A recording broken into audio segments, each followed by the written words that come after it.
I'm here in Portsmouth, Virginia, which, as you can see, has beautiful waterfront views. It overlooks one of the oldest naval shipyards in the United States. It also has one of the highest murder rates throughout the nation, higher than Chicago and Washington, D.C. So how do smaller communities that have limited resources fight rising crime rates? Every day we have gun violence and shooting somewhere and somebody's trying to take someone's life. The U.S. murder rate started surging during the COVID pandemic and sits at its highest level in nearly 2 decades. Actually, it hits home for me. My father was killed when I was 2 years old due to gun violence. So I was raised by women, and I'm very passionate about gun violence and trying to eradicate this senseless crime. Reverend Barry R. Randall, also known as the People's Pastor here, leads Sunday service at the All People Cultural Life Church. The locals lovingly call the city P-Town. However, the charm is overshadowed by its reputation for violence. Murder in the city has become such a problem, the state is giving it $500,000 to try and stop it. The question is, how do they plan to use it? We've been asked a lot of questions about what is our strategy, what are we going to do, and how are we going to address crime. Point blank, I'm not going to say that. When you're playing football, you don't tell the other team your next move. It's a cryptic approach to crime that didn't last long. After serving the city only 10 months, former Chief of Police Renato Prince was fired shortly after the 4th of July for a, quote, breach of trust. Different departments have different strategies. Not 20 miles away in Virginia Beach, Chief Paul Newdigate believes his department has a secret weapon to stop rising crime and gun violence: data.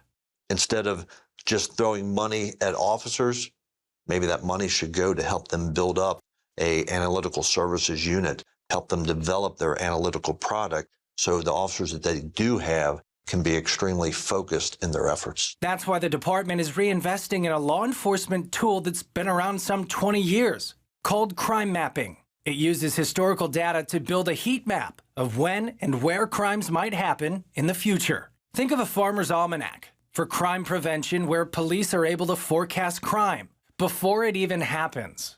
But it's incredibly telling because crime is historical and it can be cyclical.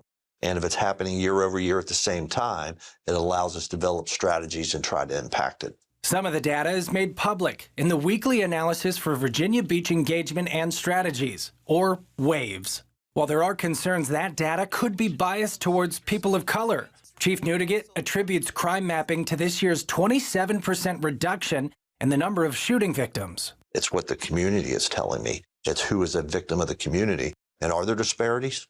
Absolutely. We know that there are disparities in that data. A large amount of our victims of violent crime are minorities. Another tool Virginia Beach Police uses hides on the city's rooftops. It's called ShotSpotter. Technology alerting police precisely to the location where gunshots are fired. I would say it probably has about a 95% success rate. It leads to a confirmed activation. That 95% of the time, we are responding there and we're finding either shell casings, sometimes we're making an arrest, or we're finding witnesses that said, yeah, I saw this and here was some gunfire. While both crime mapping and ShotSpotter have been around for years, not all departments take advantage of those resources. Back in the city of Portsmouth, the local hospital is footing the city's bill to purchase ShotSpotter, a signal of hope for its citizens who are still desperate to find an answer to the violence. What people need to know about Portsmouth, that Portsmouth has potential, but we have to get the right people in office. Voting is very positive. Brody, CBN News.